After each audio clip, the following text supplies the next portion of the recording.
ইসলাম প্রথমে কাউকে আক্রমণ করে না, ইসলাম প্রথমে কাউকে আক্রমণ করে না, আক্রান্ত হলে পরে তারপরে এর জবাব দেয়, ঠিক কিনা?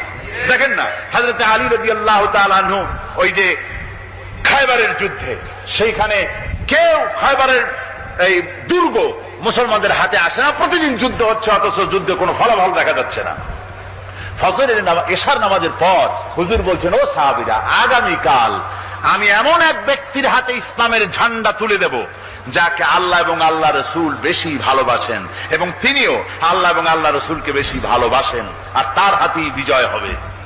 হযরত ওমর রাদিয়াল্লাহু তাআলা আনহু বলেন, আমার এরকম পেরেশানির রাত জীবনে আর কখনো গেছে কিনা জানি না, আমি সারা রাত পেরেশান ছিলাম যে ওই ব্যক্তিকে আমি হতে পারবো।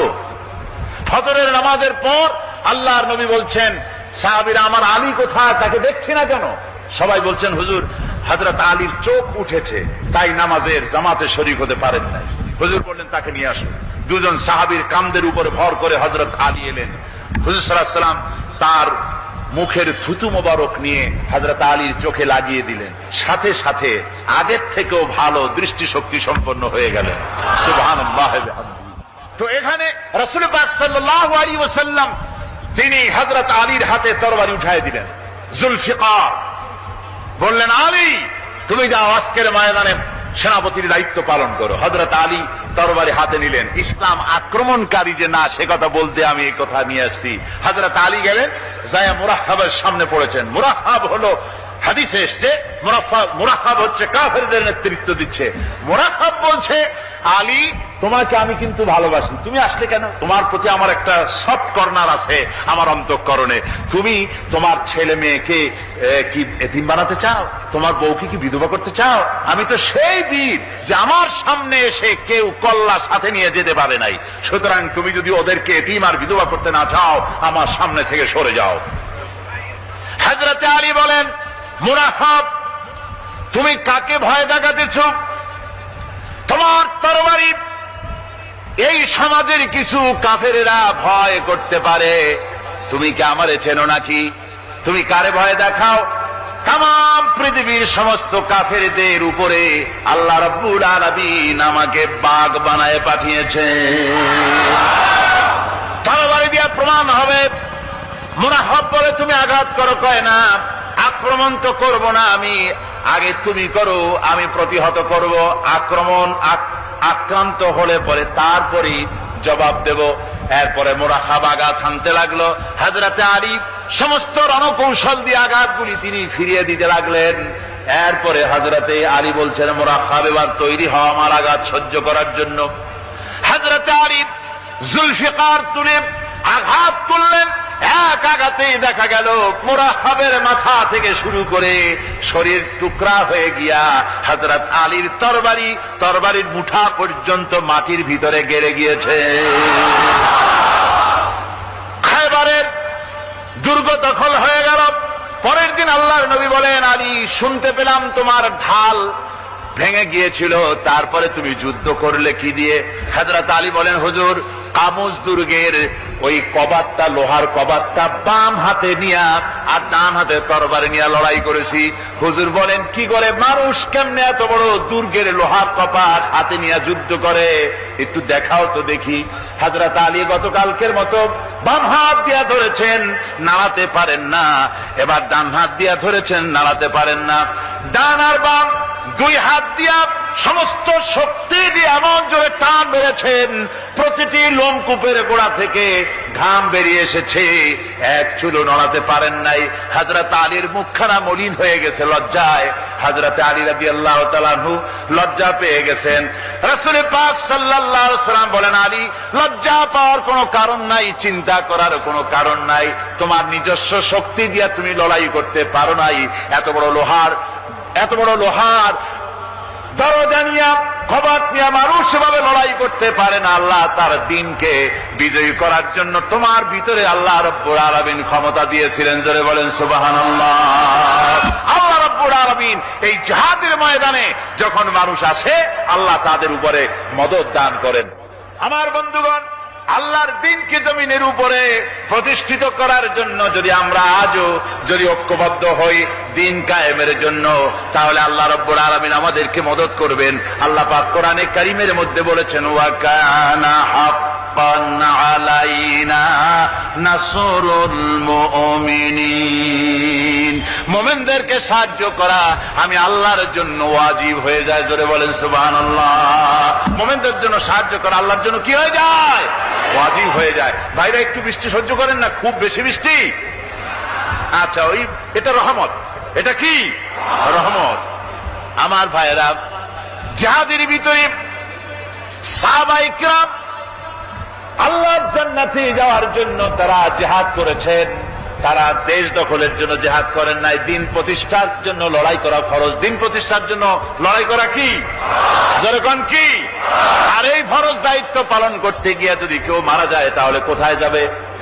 কোথায় যাবে? ওই শাহাদাতের মওত হচ্ছে একটা সেতু, একটা সেতু বা একটা ব্রিজ, একটা সাঁকো, এপারে দুনিয়া, ওপারে আল্লাহর জান্নাতুল ফেরদাউস। জোরে বলেন সুবহানাল্লাহ। এই জন্য হযরত ওমর ফারুক রাদিয়াল্লাহু তাআলা আনহু সব সময় দোয়া করতেন, আল্লাহুম্মা রযুকনি শাহাদাতান ফি সাবিলিক ওয়াজআল মাউতি ফি বালাদি রাসূলিক।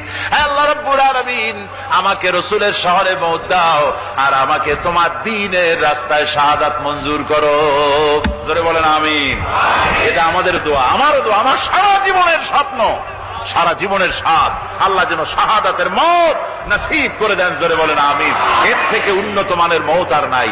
ওই প্যারালাইসিস হয়ে বিছানায় পড়ে তড়পায় তড়পায় মরার কোন দাম নাই। দুনিয়ার বুকে বিড়ালের জিন্দিগি বছর করার 500 বছর বেঁচে থাকার দাম নাই। সিংহের মতো 1 সেকেন্ড বেঁচে থাকার দাম আছে, ঠিক কিনা? আর মওত, প্লীহা, যকৃত, typhoid, paralysis, diabetes, heart attack, kidney পচে যাওয়া, হাবিজাবি মওতের চাইতে আল্লাহর রাস্তায় জিহাদ করে শাহাদাতের মওত সর্বশ্রেষ্ঠ মওত। জোরে বলেন সুবহানাল্লাহ। আমার ভাইরা, রাসূল পাক সাল্লাল্লাহু আলাইহি ওয়াসাল্লাম তিনি মদিনা মুনাওয়ারায় এসে প্রথম যে জিহাদের সম্মুখীন হলেন, ওইটার নাম কি? কোন জিহাদ? বদর। কোন জিহাদ? বদরের জিহাদ। সেই বদরের মাঠে জিহাদের জন্য রাসূল সাহাবীদেরকে তৈরি করতেছেন। তো আপনারা চিন্তা করেন বিষয়টা, জিহাদ করতে হবে। এই বদরে সাহাবীরা জিহাদ করবে কাদের বিরুদ্ধে? নিজের বাপের বিরুদ্ধে। রাসূল পাক খুব চিন্তিত হলেন যে সাহাবীদেরকে কিভাবে উদ্বুদ্ধ করা যায়। হুজুর জিহাদের কথাই বলতেছেন যে এখন বদরে আমাদের টিকে থাকার প্রশ্ন, এইটা মুসলমানদের টিকে থাকার প্রশ্ন, বদরের যুদ্ধ, বদরের এই জিহাদটা। হুজুর যখন এগুলি বলতেছেন, হযরত মিকদাদ রাদিয়াল্লাহু তাআলা আনহু, রাসূলের একজন জলিলুল কদর সাহাবী, তিনি দাঁড়িয়ে বলছেন, হে আল্লাহর রাসূল, কেন আপনি চিন্তা করছেন? ইমজি বিনা ইয়া রাসূলুল্লাহ হাইসুমা তাশা। হে আল্লাহর রাসূল, আপনি আমাদেরকে নিয়ে চলুন যেদিকে আপনার খুশি। হাইসুমা আমারাকাল্লাহ, যেদিকে আল্লাহ আপনাকে নির্দেশ করেন সেদিকে আমাদের নিয়ে আপনি সেদিকেই চলুন। ইন্না লা নাকুলু লাকা কামা ক্বালা বনু ইসরাঈল লিমূসা আলাইহিস সালাম ইযহাব আনতা ওয়া রাব্বুকা ফাকাতিলা ইন্না হাহুনা কায়িদুন। বুখারী শরীফের হাদিস। হযরত মিকদাদ রাদিয়াল্লাহু তাআলা আনহু বলছেন, হে আল্লাহর রাসূল, আপনি আমাদের নিয়ে চলুন, আল্লাহ যেদিকে আপনাকে আমাদের নিয়ে যেতে বলেন সেই দিকে নিয়ে যান। আমরা মুসা আলাইহিস সালামের উম্মতের মতো বলবো না যে হে মুসা আপনি আর আপনার আল্লাহ দুজন গিয়া যুদ্ধ করেন, আমরা এখানে বসে থাকি, এমন কথা আমরা বলবো না। বাল ইযহাব আনতা ওয়া রাব্বুকা ফাকাতিলা ইন্না মাকুমা মুকাতিলুন। ও নবী, বরং আমরা বলবো আপনি চলুন আমাদের নিয়ে, আপনি এবং আপনার আল্লাহ চলুন জিহাদের ময়দানে, আমরা আপনার সঙ্গে জিহাদ করব, লড়াই করব সেই পর্যন্ত। মাদামাত মিন্না মাদামাত আইনুম মিন্না তাতাররাফ, যতক্ষণ পর্যন্ত আমাদের একটা চক্ষুর পলক পড়ে, যতক্ষণ পর্যন্ত একটা চোখের পাতা নড়ে, ততক্ষণ পর্যন্ত আমরা কাফেরদের বিরুদ্ধে লড়ব। সুবহানাল্লাহ ওয়া বিহামদিহি। যতক্ষণ চোখের পাতা নড়ে ততক্ষণ পর্যন্ত লড়ব, নিয়ে চলুন আমাদেরকে। হুজুর খুব খুশি হলেন। আহারে রাসূল পাক সাল্লাল্লাহু আলাইহি ওয়াসাল্লাম দারুণ ভাবে খুশি হয়ে গেলেন। হুজুর বললেন, ও সাহাবীরা, তোমাদের মানসিক অবস্থা যখন এই, কুমু বিনা ইলা জান্নাতিন, চলো আমার সাথে বেহেশতের দিকে। সুবহানাল্লাহ, সবাই বলেন সুবহানাল্লাহ।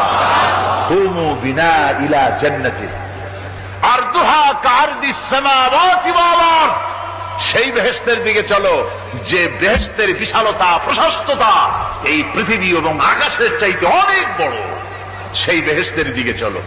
ফাকামা উমাইর বিন হামাম ওয়া কানা ইয়াকুলুত তামার, হযরত উমাইর বিন হামাম এক যুবক, তিনি দাঁড়িয়ে গেলেন।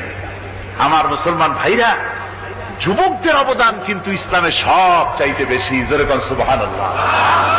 কাদের অবদান বেশি? যে সর্বপ্রথম ইসলাম কবুল করেছে কারা? যুবকরা। হযরত আবু বকর, হযরত ওমর রাদিয়াল্লাহু তাআলা আনহু, তাদের বয়স যুবক বয়স ছিল, যুবক বয়সে তারা ইসলাম কবুল করেছেন। হযরত আলী যুবক ছিলেন, এই জন্য যুবকদের ইবাদতের সওয়াব বেশি। রাসূল পাক বলেছেন, কিয়ামতের ময়দানে যেদিন কোন ছায়া থাকবে না আরশে আজিমের নিচে 7 শ্রেণীর লোকেরা ছায়া পাবে। তার মধ্যে এক শ্রেণী হচ্ছে ওয়াশাবুন নাশা ফি ইবাদাতিল্লাহ, ওই যুবকেরা যারা নাকি রাত গুজরান করে, রাত কাটায় আল্লাহর ইবাদতে, রাত জাগে আল্লাহর ইবাদত করে। জোরে কর সুবহানাল্লাহ। বুড়োদের 100 বার আল্লাহ বলা আর এক যুবকের একবার আল্লাহ বলা, বৃদ্ধের সারা সপ্তাহ তাহাজ্জুদ পড়া আর যুবকের এক রাতের তাহাজ্জুদ পড়া মনে হয় তার থেকেও বেশি। কন সুবহানাল্লাহ। তাই বলে বৃদ্ধ যারা, তারা কিন্তু হতাশ হবেন না। ওই যৌবনকাল আপনিও পেরিয়ে এসছেন, ঠিক না? সুতরাং যুবকদের অবদান বেশি। হযরত উমাইর বিন হামাম রাদিয়াল্লাহু তাআলা আনহু, তিনি দাঁড়িয়ে গেলেন। তার হাতে ছিল ওয়া কানা ইয়াকুলুত তামার, তিনি খোরমা খাচ্ছিলেন, হাতে ছিল কয়েকটা খোরমা। তিনি খোরমাগুলি হাতে নিয়ে দাঁড়িয়ে বলছেন, ওয়া ক্বালা বাখবাখ, তিনি বলছেন, বাখবাখ শব্দ এটা হচ্ছে লোকাল মুহাল্লিয়া, অর্থাৎ আঞ্চলিক শব্দ। এর অর্থ হচ্ছে মা আযামাহু ওয়া মা আহসানাহু। কি আশ্চর্য, কি সুন্দর, কি বিরাট, কি সুন্দর কথা আপনি বললেন হে রাসূল। জান্নাতুন আরদুহা কারদিস সামাওয়াতি ওয়াল আরদ, এমন বেহেশত পাওয়া যাবে জিহাদ করলে যে বেহেশতের বিশালতা প্রশস্ততা এই বিশাল আকাশের চাইতে, জমিনের চাইতে বেশি। ওয়াল্লাহি লাউ কুনতু হাইয়ান হাত্তা আকুলাহুন্না, আমি যদি, ওয়াল্লাহি আল্লাহর কসম, আমি যদি এই খোরমাগুলো যদি খাইতে থাকি, ইন্নাহা লা হায়াতুন তাবিলা, তাহলে তো এটা অনেক লম্বা হায়াত লাগবে। এই খোরমাগুলি খাইতে অনেক সময় লাগবে, বেহেশতে যাইতে দেরি হয়ে যাবে। সুতরাং এই খোরমা তো আর খাওয়া যাবে না। ফারমাবিহিন না, হাতের খোরমাগুলি সব ফেলে দিয়ে জিহাদের ময়দানে লাফায় পড়লেন। অনেকগুলি কাফেরকে জাহান্নামের ঘাটে উতরায় দিয়া হযরত ওমর নিজেও শাহাদাত বরণ করলেন। জিহাদের শেষে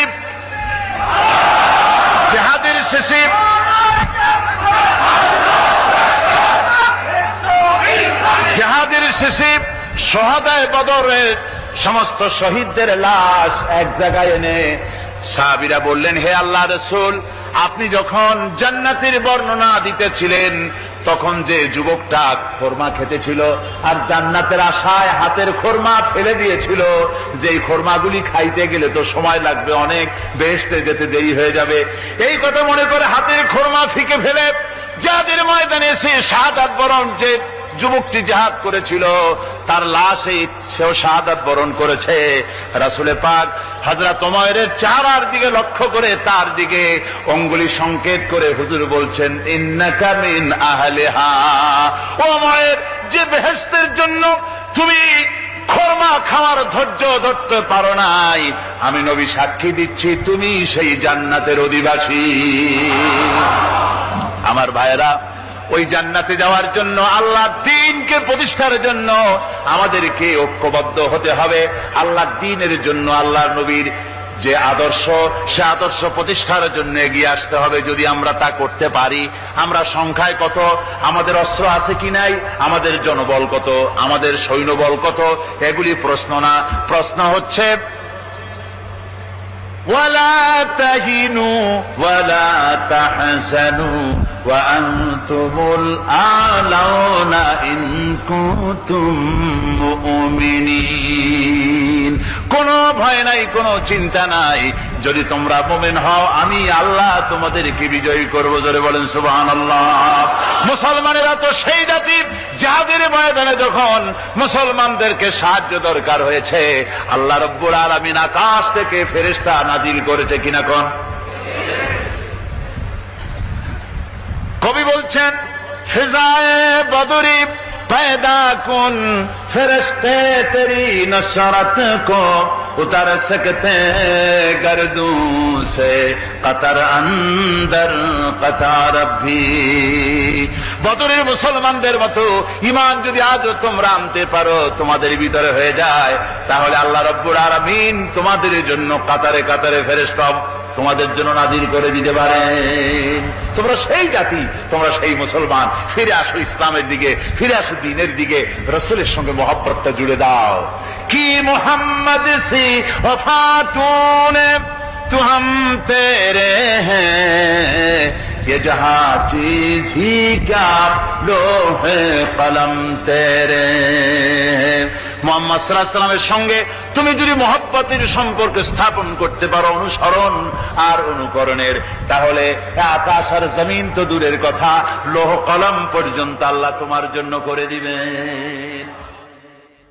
হযরত ইয়াকুব আলাইহিস সালাম কলিজার টুকরা সন্তান হযরত ইউসুফ আলাইহিস সালামের জন্য তার মনটা পাগল ছিল। এত সুন্দর করে আল্লাহ তারে বানাইছিলেন, এত তিনি ছিলেন সৌন্দর্যের পিরামিড, যারা দেখলে চোখ ফিরানো যায় না। এমন সুন্দর সুপুরুষ যারা দেখি সেই যুগের সুন্দরী যুবতী মেয়েরা রূপের মোহে পড়ে নিজেদের আঙ্গুলগুলি কেটে ফেলে দিয়েছিল। রূপের মোহে এমন অবশ হয়ে গেছে, আঙ্গুল কেটেছে, হাত কেটেছে, টের পায় নাই। আবার ভুল বুঝবেন না, দুনিয়ার সেরা সুন্দর পুরুষ ইউসুফ আলাইহিস সালাম, তা কিন্তু রাসূলের চাইতে বেশি নয়। হযরত উম্মুল মুমিনিন আয়েশা রাদিয়াল্লাহু তাআলা আনহা তিনি বলেছেন, যেই সব সুন্দরী রমণীরা ইউসুফ আলাইহিস সালামকে দেখে রূপের মোহে পড়ে নিজেদের আঙ্গুলগুলো কেটে ফেলেছিল, ওরা যদি আমার হাবিবকে দেখতো, ওরা যদি আল্লাহ রাসূলকে দেখতো, তাহলে হাত কাটতে কাটতে কোন ফাঁকে দিয়ে কলিজা কেটে ফেলে দিত, ওরা টের পেত না।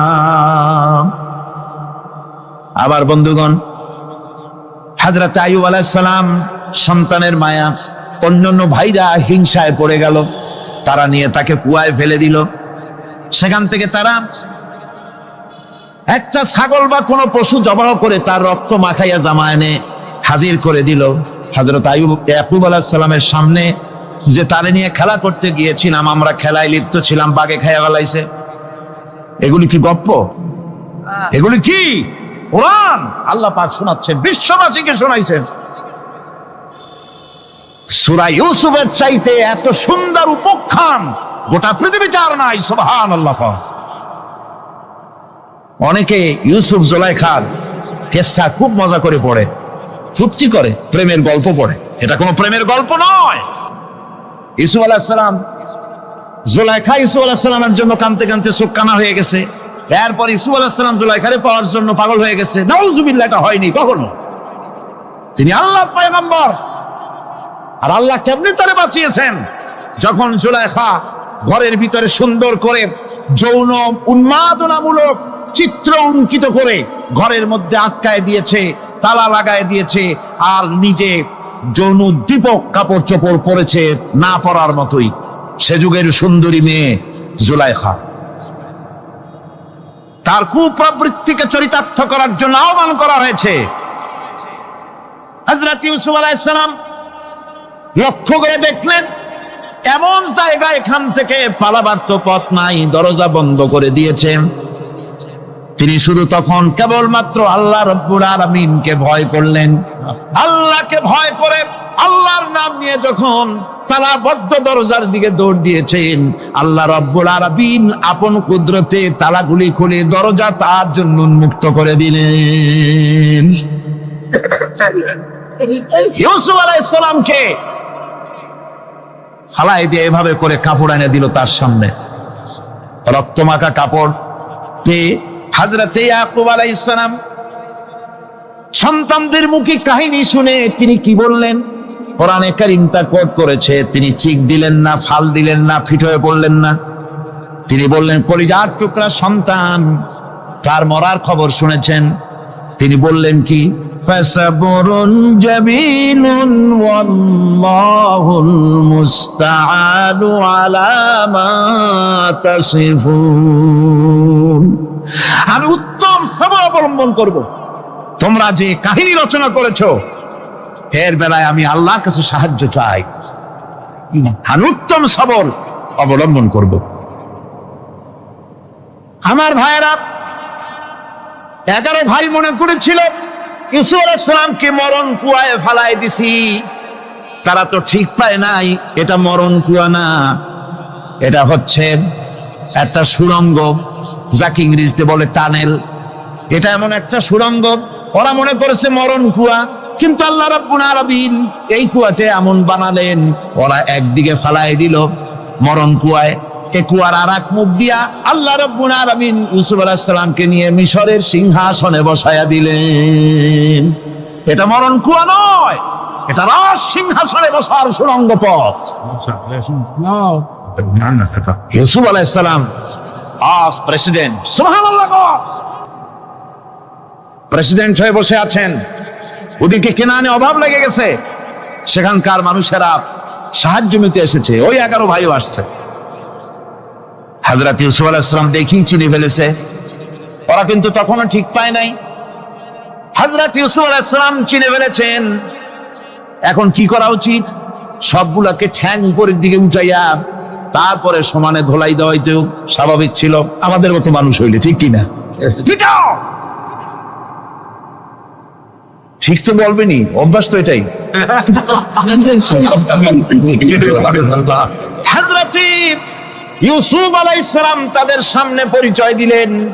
তারা যখন বুঝতে পারলো, লজ্জায় তাদের মাথা হেট হয়ে গেল। হযরত তার এক তো লজ্জা, আর 2 নম্বরের ভয়, জান নিয়া কেনানে কেউ ফিরে যাইতে পারবো না। এখন অবস্থা হয়েছে যে জীবনই যায় নাকি এখানে। হযরত ইউসুফ আলাইহিস সালাম ভাইদের এই করুণ দুরবস্থা বুঝতে পারলেন, বুঝে চরম ধৈর্য ধরে তিনি কি বললেন? তিনি বললেন, লা তাসরিবা আলাইকুমুল ইয়াউম। ও ভাইরা, তোমাদের বিরুদ্ধে আমার কোনো পাপ নাই, দুঃখ নাই, বিদ্বেষ নাই, হিংসা নাই, আল্লাহর রাস্তে মাফ করে দিলাম। আল্লাহু আকবার, সুবহানাল্লাহ। এর নাম পয়গম্বর। এর নাম কি? পয়গম্বর। কিসের লেনিন, কিসের মার্কস? জওয়ানেরা, ভুল পথে মানুষ চলেছিল, আলহামদুলিল্লাহ আল্লাহ এগুলারে ডাস্টবিনে ভালাই দিছে, কারণ আলহামদুলিল্লাহ, আলহামদুলিল্লাহ। পয়গম্বর কারে বলে? কারে বলে পয়গম্বর? কি চরিত্র! রাসূল করিম সাল্লাল্লাহু আলাইহি ওয়াসাল্লাম তাকে একজন সাহাবী বলছিলেন, হুজুর বলছেন এই কামটা করলা না কেন? সাহাবী বললেন, হুজুর আপনি যদি চোখের ইশারায় বলতেন মুখ দিয়ে না কইয়া, তাও তো আমি কামটা করে ফেলতাম, আমি তো বুঝি নাই। হুজুর বললেন, চোখের ঠারে ঠারে কাজ করা নবুয়তের শান নয়। আল ওয়াদুহু ওয়াস সারাহা, নবীরা যা করেন তা ডাইরেক্ট, কোনো বক্রতা নাই, স্পষ্ট কথা। আমার ভাইরা, হযরত ইউসুফ আলাইহিস সালাম বিনিয়ামিনকে কাছে নিয়ে পরিচয় দিলেন তার ভাইদের সামনে। কোরআনে কারীম বলছে, ক্বালা আনা ইউসুফ ওয়া হাদা আখি قد من الله علينا إنه من يتقي ويصبر فإن الله لا يضيع أجر المحسنين। আমি ইউসুফ আর এই হচ্ছে আমার ভাই। আল্লাহ আমাদের উপর ইহসান করেছেন। প্রকৃতপক্ষে যারা আল্লাহকে ভয় করে এবং সবর এখতিয়ার করে, আল্লাহ এভাবে তাদেরকে, তাদের আমলকে নিষ্ফল হতে দেন না। আমার এই জামাটা নিয়ে যাও। হযরত ইয়াকুব আলাইহিস সালাম কলিজার টুকরা সন্তান ইউসুফ আলাইহিস সালামের বিরহ যন্ত্রণায় ছেলেকে কতদিন দেখে না, কাঁদতে কাঁদতে চোখ দুটো অন্ধ হয়ে গেছে। মিশর থেকে কেনানের দিকে জামা রওনা হয়েছে। কোথায় মিশর, কোথায় কেনান। জামা যখন রওনা হয়ে গেছে, হযরত ইয়াকুব বলতেছেন, আমি যেন আমার ইউসুফের গন্ধ নাকে পেতেছি। জামা চলে এলো, চোখের উপরে রাখলেন, আল্লাহ রাব্বুল আলামিন তাকে চক্ষুষ্মান বানায়া দিলেন। ভাইরা আমার, পয়গম্বরেরা সবর করে গোটা দুনিয়ার মানুষের সামনে দৃষ্টান্ত সেট করেছেন সবর কারে হয়। وَأَنفِقُوا مِمَّا رَزَقْنَاكُم مِّن قَبْلِ أَن يَأْتِيَ أَحَدَكُمُ الْمَوْتُ, আমার রাস্তায় খরচ করো মৃত্যু আসার আগে। فَيَقُولَ رَبِّ لَوْلَا أَخَّرْتَنِي إِلَى أَجَلٍ قَرِيبٍ, যদি মরার আগে না দাও, মৃত্যুর সময়, মৃত্যু যখন এসে গেল, সেই সময় যদি বলো, অনুশোচনা যদি করো, আহারে যদি আমি সময় পাইতাম, একটু খানিক যদি সময় দিতে, আল্লাহ একটু সময় আমারে যদি দাও, ফাসাদ্দাকা ওয়া আকুম মিনাস সালিহিন, দান সদকা করব, সব আল্লাহর রাস্তায় দিয়ে দেব, আর আমি সালেহ বান্দাদের মধ্যে শামিল হয়ে যাব। আল্লাহ একটু সময় আমারে দাও। আল্লাহ পাক বলছেন, ওয়ালা ইউআখিরাল্লাহু নাফসান ইযা জাআ আজালুহা আল্লাহু খাবীরুম বিমা তা'মালুন, মৃত্যুর নির্ধারিত সময় আসলে এক সেকেন্ড আগে পাশে করা হবে না। সুতরাং মৃত্যুর আগে খরচ করো। আল্লাহ রাব্বুল আলামিন কোরআন শরীফের ভিতরে বলেছেন, লাশ-শামসু ইয়ামবাগি লাহা আন তুদরিকাল কামারা ওয়ালাল লাইলু সাবিকুন নাহার ওয়া কুল্লুন ফি ফালাকি ইয়াসবাহুন, প্রবল জ্ঞানী হইবে যাহারা, আপন মনেতে বুঝিবে তাহারা, রাত্রি পারে না আগে যাইবার, দিনের স্থান করি অধিকার। চন্দ্র বাদে না সূর্যের গায়েতে, সূর্য পারে না চন্দ্রকে ধরিতে, যার যে স্থান বহাল রাখিয়া ভ্রমণ করিছে খোদাকে ধরিয়া। একটি নির্ধারিত সময় সীমা পর্যন্ত আপন আপন কক্ষপথে সব দৌড়াদৌড়ি করবে, কারো সাথে অ্যাক্সিডেন্ট হবে না কারো। ওয়াকুল্লুন ফি ফালাকি ইয়াসবাহুন, যা আছে মহাশূন্যে সব ঘুরতেছে। কে বলে? বলেন সবাই, কে বলছে? বলছেন, আম্মা হাসিবতুম আন তাদখুলুল জান্নাতা ওয়া লাম্মা ইয়া'লামিল্লাহুল্লাযীনা জাহাদু মিনকুম ওয়া ইয়া'লামাস সাবিরিন। তোমরা কি মনে করেছো এমনি বেহেশতে চলে যাবা? এটা কি মামু বাড়ির আবদার নাকি? এমনি বেহেশতে চলে যাবা? অথচ আল্লাহ রাব্বুল আলামিন এখনো দেখেন নিননি যে তোমাদের মধ্যে কারা জিহাদ করতে প্রস্তুত, কারা তোমাদের মধ্যে জিহাদ করে জান দেওয়ার জন্য প্রস্তুত, আর কারা ধৈর্যধারী, এটা তো আল্লাহ এখনো দেখে নেন নাই। সুতরাং হক এবং বাতিলের সংগ্রামে লিপ্ত হতে হবে। আল্লাহ দেখতে চান কারা জীবন দিতে চায়। সুতরাং ইসলামী আন্দোলনে যারা শরীক হবে, তাদের বিপদ এবং মুসিবত দিয়ে আল্লাহ রাব্বুল আলামিন তাদের সাহসিকতা এবং ধৈর্যের পরীক্ষা নিবেন। কোরআনে কারীম বলছে, ওয়ালানাবলুয়ান্নাকুম হাত্তা না'লামাল মুজাহিদিনা মিনকুম ওয়াস-সাবিরিনা ওয়া নাবলুয়া আখবারাকুম, অবশ্যই আমি তোমাদেরকে পরীক্ষার সম্মুখীন করব, আর তোমাদের মধ্যে সত্যিকার মুজাহিদ, দৃঢ়তা অবলম্বনকারী কারা, আমি তা দেখব। এটা যেন আমি দেখে নিতে পারি, সেই জন্য আমি বিপদ এবং মুসিবতের মধ্যে তোমাদের ফেলবো। ধৈর্যধারীদের উপরে আমার রহমত অবশ্যই থাকবে। আল্লাহ রাব্বুল আলামিন কোরআন শরীফের ভিতরে বলেছেন, লাশ-শামসু ইয়ামবাগি লাহা আন তুদরিকাল কামারা ওয়ালাল লাইলু সাবিকুন নাহার ওয়া কুল্লুন ফি ফালাকি ইয়াসবাহুন, প্রবল জ্ঞানী হইবে যাহারা, আপন মনেতে বুঝিবে তাহারা, রাত্রি পারে না আগে যাইবার, দিনের স্থান করি অধিকার। চন্দ্র বাদে না সূর্যের গায়েতে, সূর্য পারে না চন্দ্রকে ধরিতে, যার যে স্থান বহাল রাখিয়া ভ্রমণ করিছে খোদাকে ডরিয়া। একটি নির্ধারিত সময় সীমা পর্যন্ত আপন আপন কক্ষপথে সব দৌড়াদৌড়ি করবে, কারো সাথে অ্যাক্সিডেন্ট হবে না কারো। ওয়াকুল্লুন ফি ফালাকি ইয়াসবাহুন, যা আছে মহাশূন্যে সব ঘুরতেছে। কে বলে? বলেন সবাই, কে বলছে? কোন সূরা? সূরা ইয়াসিন। আবার শুনুন, আল্লাহ পাক ফয়সালা দিচ্ছেন ঘোরে কেডা? শুধু সূর্য ঘোরে না, শুধু চন্দ্র ঘোরে না, আল্লাহ মহাশূন্যে যা রেখেছেন সব ঘুরতেছে, সবই সন্তরণশীল, সব গতিশীল। সুতরাং ফয়সালা তো আল্লাহর কাছ থেকেই নিতে হবে। পৃথিবী সৃষ্টি করেছেন, মানব গোষ্ঠী সৃষ্টি করেছেন এবং মানুষের প্রয়োজন মিটিয়েছেন। এই মানুষগুলিকে কে সৃষ্টি করেছে? মানুষ সৃষ্টির ব্যাপারেও দার্শনিকরা মানুষদেরকে বিভ্রান্ত করে। যা কলেজে বিশ্ববিদ্যালয়ে পড়ানো হয়, এই কোরআন শরীফ বিশ্ববিদ্যালয়ে পড়ানো হয়? হ্যাঁ হয়।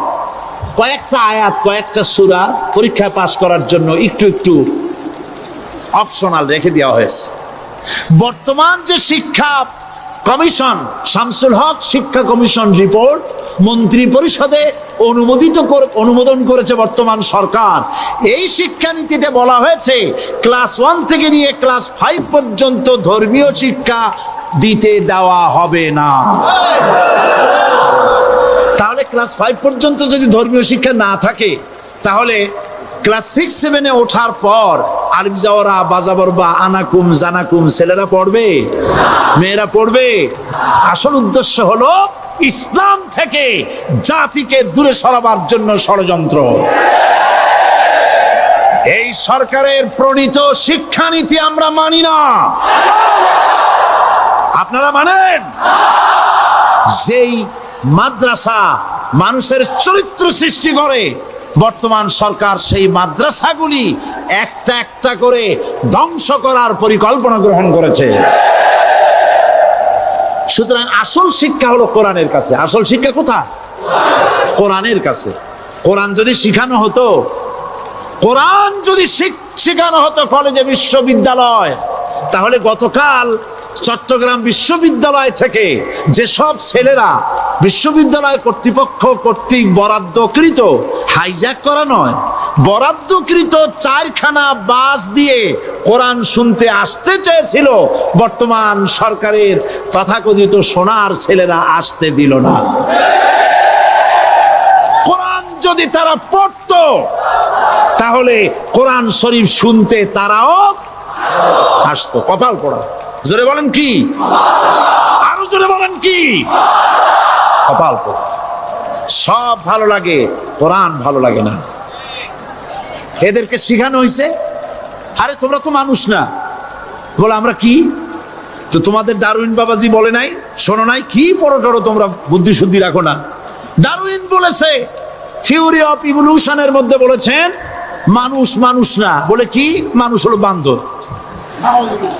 কপাল পোড়া। কি কপালে লেখা থাকে? কাজে কামে প্রকাশ হয়ে যায়। ডারউইন বলল মানুষ মানুষ না। আল ফ্রয়েড বললেন মানুষ হলো মানুষই ঠিক, তবে মানুষ হলো সেক্স সর্বস্ব জীব। সেক্স সমস্যার সমাধান করলে মানুষের সব সমস্যার সমাধান হয়ে যাবে। কার্ল মার্কস বললেন মানুষ হলো পেট সর্বস্ব জীব, পেট সমস্যার সমাধান করে দিলে সব সমস্যা শেষ। আর ডারউইন বললেন মানুষ মানুষই না, মানুষ কি? বলে বান্দর। ওরাং ওটাং শিম্পাজি আর ব্যাং থেকে মানুষের উৎপত্তি হয়েছে। আমি যখন জীবনের প্রথম শিম্পাজি দেখলাম, ওরাং ওটাং দেখলাম, তখন আমি মনে করেছি যে ডারউইন খামোখা ভুল করে নাই। এইটা দেখেই ও মনে করেছে যে এই হচ্ছে আমার মাতামহের গোষ্ঠী, এই হলো পিতামহের গোষ্ঠী। আপনারা একটু মাথা কাটায় চিন্তা করেন, মানুষ যদি বান্দর থেকে হবে, আজও বানর ফরেস্ট এরিয়া আছে কিনা বাংলাদেশে? চিল্লায় বলেন আছে কিনা? তো মানুষ যদি বান্দর থেকেই হবে, আপনারা কি কোনোদিন দেখেছেন যে একটা বান্দরের কোমর পর্যন্ত মানুষের মতো হয়ে সারছে? আর কিছুদিন গেলেই পুরা মানুষ হয়ে যাবে। গলা পর্যন্ত মানুষের মতো হয়ে গেছে, আর কদিন গেলেই মানুষ হয়ে যাবে। দেখছেন কখনো? আচ্ছা আপনারা বলেন, পাবদা মাছ আপনারা চট্টগ্রামে কি বলেন? পাবদাই বলেন। পাবদা মাছ দেখতে কি মাছের মতো লাগে? বোয়াল মাছের মতো। কোন পাগলে কি বলছে কথা যে বোয়ালের পূর্বপুরুষ পাবদা? পাবদাগুলি পুটি টুটি খাইয়া খাইয়া আস্তে আস্তে বোয়াল হয়ে গেছে, এ কথা কেউ বলে? আচ্ছা শোলের যে ছোট সাইজ, শোল মাছ, গজাল মাছ, এর যে ছোট্ট সাইজ ভর্তা করে খায়, শুটকি বানায় খায়, ওগুলোর কি বলে? টাকি মাছ। এই টাকি মাছ দেখতে শোল মাছের মতো। কেউ পাগলকে আজ পর্যন্ত বলেছে যে শোল মাছের পূর্বপুরুষ টাকি, টাকিগুলা সার মার খাইয়া আস্তে আস্তে শৌলে পরিণত হয়ে গেছে? কেউ বলেছে কখনো? ডারউইন কয় বোতল খাইয়েছে এই মতবাদ লিখছে আল্লাহই ভালো জানে। যে বান্দরের থেকে মানুষ আবিষ্কার হয়েছে, নাউজুবিল্লাহ। এগুলি পড়ানো হয় কলেজে, বিশ্ববিদ্যালয়, তাই আমাদের সোনার ছেলেরা বান্দরামি করে। ওদের যদি পড়ানো হইতো তোমরা বান্দরের গোষ্ঠী নও, তোমরা মানুষ। মর্যাদা কার বেশি, বান্দরের না মানুষের? এ পৃথিবীর প্রথম মানুষকে আদম আলাইহিস সালাম। আদম হইছেন কি দিয়ে? মাটি দিয়ে। আল্লাহ রাব্বুল আলামিন যিনি মানুষ সৃষ্টি করেছেন, তিনি কোরআন শরীফের ভিতরে বলে দিয়েছেন, আমি প্রথমেই বলেছি, আপনারা লক্ষ্য করুন, এই কোরআন তাবিজের কিতাব নয়, এই কোরআন তদবিরের কিতাব নয়, ঝাড়ফুঁকের কিতাব নয়। কোরআন হলো পৃথিবীর মানুষের জন্য কোড অফ লাইফ, পূর্ণাঙ্গ জীবন বিধান। সবকিছু আল্লাহ পাক কোরআনের ভিতরে বলে দিয়েছেন, কোনো জিনিস বাদ দেন নাই।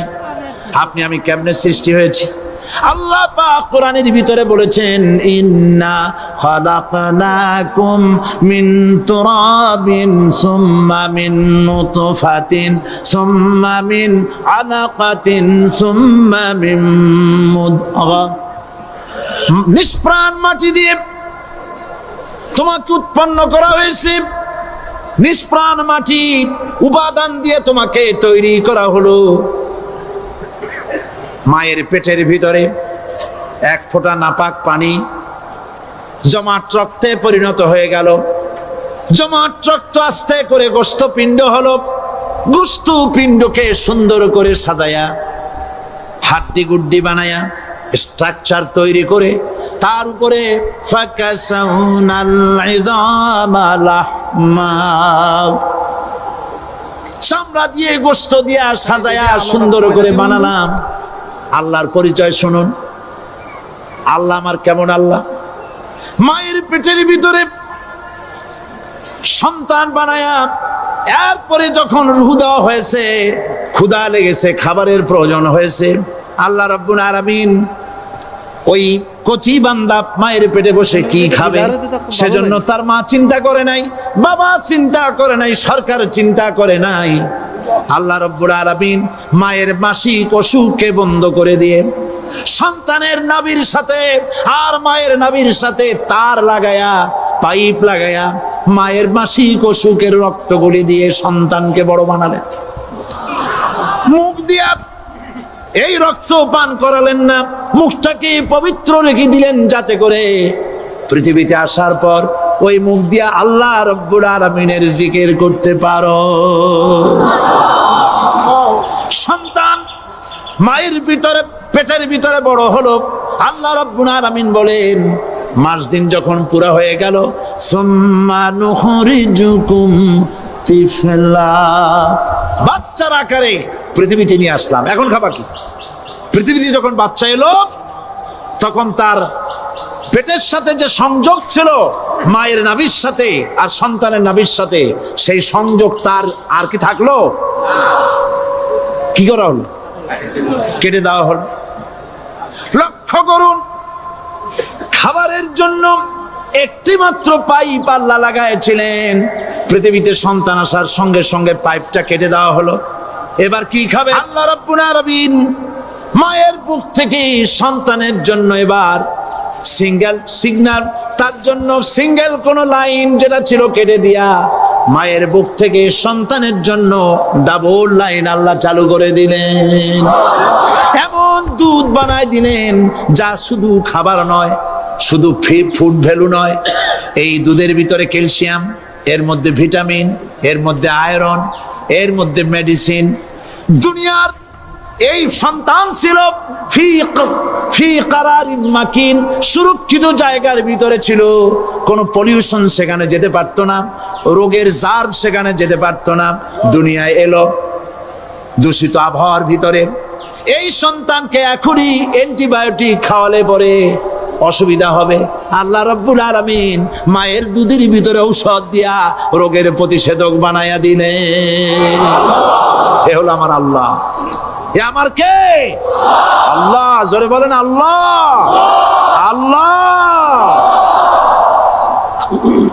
আল্লাহ রাব্বুল আলামিন মায়ের দুধ দিয়ে সন্তানকে বড় করলেন আর শোনায় দিলেন, খবরদার এই মায়ের সাথে, এই বাপের সাথে নাফরমানি করবি না। মা বাপের জন্য আমার কাছে দোয়া করবে, রব্বির হামহুমা কামা রব্বায়ানি সগীরা। সবাই পড়েন আমার সাথে, রব্বির হামহুমা কামা রব্বায়ানি সগীরা। আল্লাহ পাক শিখাই দিলেন বান্দারে আমার কাছে দোয়া করায়, আল্লাহ আমার মা বাপ আমাকে ছোটবেলায় যেভাবে স্নেহের কোলে লালন পালন করেছে, এইভাবে আমার মা বাপ তোমার রহমতের কোলে লালন পালন করো। মনে থাকবে ভাইরা? বলেন মনে থাকবে? প্রত্যেক নামাজের পরে মা বাবার জন্য দোয়া করবেন, বেঁচে থাকুক আর মরে যাক, দোয়া করবেনই। মনে থাকবে? রব্বির হামহুমা কামা রব্বায়ানি সগীরা। আবার পড়েন, রব্বির হামহুমা কামা রব্বায়ানি সগীরা। আল্লাহ পাক মায়ের মর্যাদা এত বাড়াইছেন। সাহাবী প্রশ্ন করেছে, ইয়া রাসূলুল্লাহ খেদমত করব কার? হুজুর বলেন তোমার মায়ের, তারপরে কার? তোমার মায়ের, তারপরে কার? তোমার মায়ের, তারপরে কার? তোমার পিতার। বাপের চাইতে মায়ের মর্যাদা আল্লাহ 3 গুণ বাড়াইয়া দিলেন, 3 গুণ বৃদ্ধি করে দিলেন। হাদিস শরীফে এসেছে, হযরত আবী হুরায়রা রাদিয়াল্লাহু তাআলা আনহু রাসূলের কাছে এসে রাতের বেলায় কাঁদতেছিলেন। হুজুর প্রশ্ন করলেন, আবু হুরায়রা কাঁদো কেন? হযরত আবু হুরায়রা বলছেন, হুজুর মা আমাকে মেরেছে। তিনি প্রশ্ন করলেন, আচ্ছা মা তোমারে মারলো কেন? তুমি কি কোনো বেয়াদবি করছো? তিনি বললেন না। তবে মারলো কেন? হযরত আবু হুরায়রা বলেন, ইয়া রাসূলুল্লাহ আপনার খেদমত থেকে বাড়ি ফিরতে আমার দেরি হয়ে গিয়েছিল। গভীর রাত্রে যখন বাড়ি গেছি, মা আমাকে প্রশ্ন করলেন, বাবা দেরি হলো কেন, কোথায় ছিলি? তাম পৃথিবীর মানুষ যেই কদম মোবারক চুমু দিতে পারলে ধন্য হয়ে যায়, সেই আখিরি জামানার পয়গম্বর নবী মুহাম্মদ রাসূলুল্লাহ সাল্লাল্লাহু আলাইহি সাল্লামের দরবার থেকে আসতে আমার দেরি হয়ে গেছে। ইয়া রাসূলুল্লাহ আমার মা আপনার নাম শুনে তার গা জ্বলে উঠল, তিনি কাফের মুশরিকা। আপনার নাম শুনে অগ্নি শর্মা হয়ে আমাকে ধরে পিটানো আরম্ভ করলেন আর বললেন, আবু হুরায়রা হয় মুহাম্মদ সাল্লাল্লাহু আলাইহি সাল্লামের বাড়ি ছাড়বি, নইলে আমার বাড়ি ছাড়বি, কি করবি বল? মার খেতে খেতে আমি বললাম, মা তোমার গায়ে যত শক্তি আছে আমারে মারো, তোমার বাড়ি শুদ্ধ, তাম দুনিয়াটা ছেড়ে দিতে পারি, মুহাম্মদ রাসূলুল্লাহর কদম মোবারক ছেড়ে দিতে পারি না। আল্লাহ! হুজুর আমার মা গলা ধাক্কা মেরে আমাকে বের করে দিয়েছেন। হুজুর বলছেন, আবু হুরায়রা মা তোমাকে মেরেছে আর আমার কাছে নালিশ করছো, আমি তোমার মায়ের কোনো বিচার করতে পারবো না। সুবহানাল্লাহ! এত বড় পাওয়ারফুল নবী, শানওয়ালা, ইজ্জতওয়ালি, বরকতওয়ালি, এত বড় নবী বলছেন মা মেরেছে, আমার করার কিচ্ছু নাই। সুবহানাল্লাহ! তোমার মা মুশরিকা হোক আর যাই হোক, তোমার মা। সুবহানাল্লাহ বলেন।